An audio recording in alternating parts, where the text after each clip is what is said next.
I am actually drinking for my sister. She is in AA, so I took one for the team. Thank you for coming tonight. Using you as my excuse. I've had a rough day. I don't know if any of you have ever been like rattled by the really shitty driver on the road who has no idea what the fuck they're doing, and they don't know where they're going, and that was me. It's week 1 of driving. I'm like counting, like, you know, like I'm like an Uber driver for myself. I'm like, I might have 2 honks, I'm not doing bad. That's like a 4.7 rating. I still got my job. But seriously, not really. Driving is like hard for me because I don't get what I'm looking at in the mirror. I'm like, is that my lane or the lane behind me? Or I'm not even gonna look in the mirror unless I'm putting on my makeup.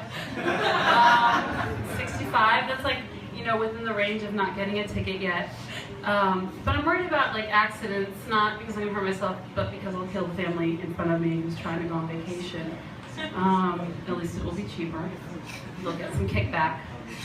But seriously speaking, I don't know if any of you know what it's like to be white and pulled over by a state trooper, because I have been.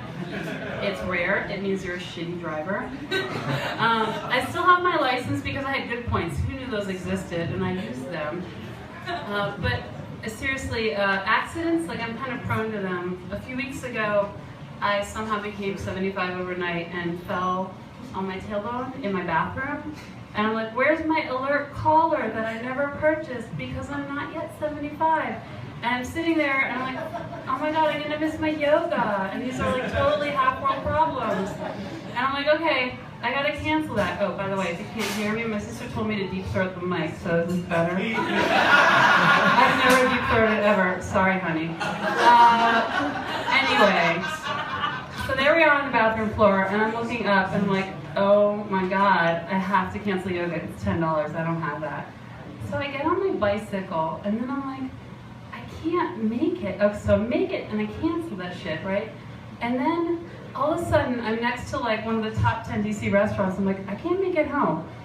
So I like lay on the sidewalk because that's normal, and I'm laying there with my yoga mat as my pillow, with my bicycle next to me, and my helmet's still on because I got lazy. And this little kid rolls by, and he's in like a Flintstone car, and he's taller than me because I'm laying on the ground, and he's looking at me, and then the mother's looking at me, and then they kind of keep walking. But then the next man stops, right? And I'm like, oh my god, this is like a homeless person reformation. Not the one I've been thinking about where I want to be homeless, and I'm like, oh my god, I could be homeless and live in a storage space and just take showers at the Y and use a public library, because that's cool.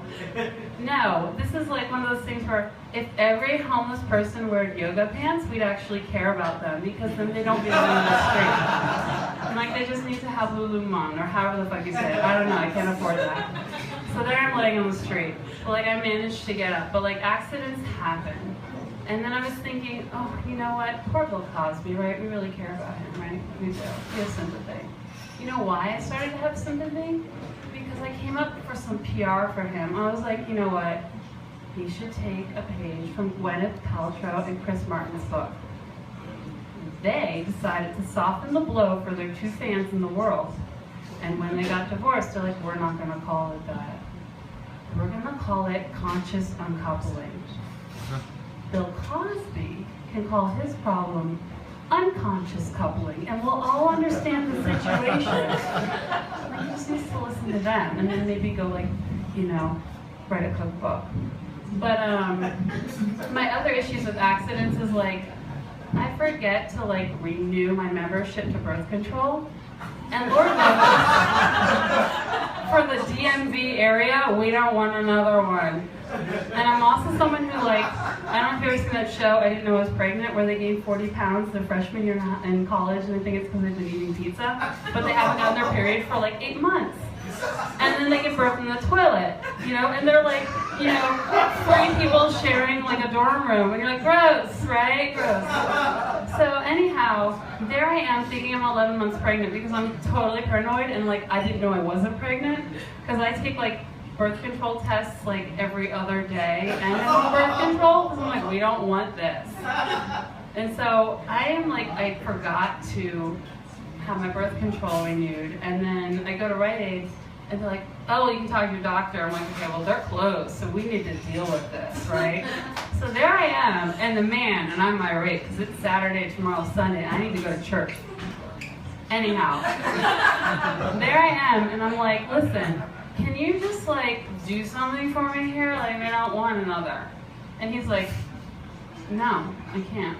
Fuck, I get paid like $8 an hour. I was like, all right, you know what? You offer Plan B, right? Like, that's over the counter.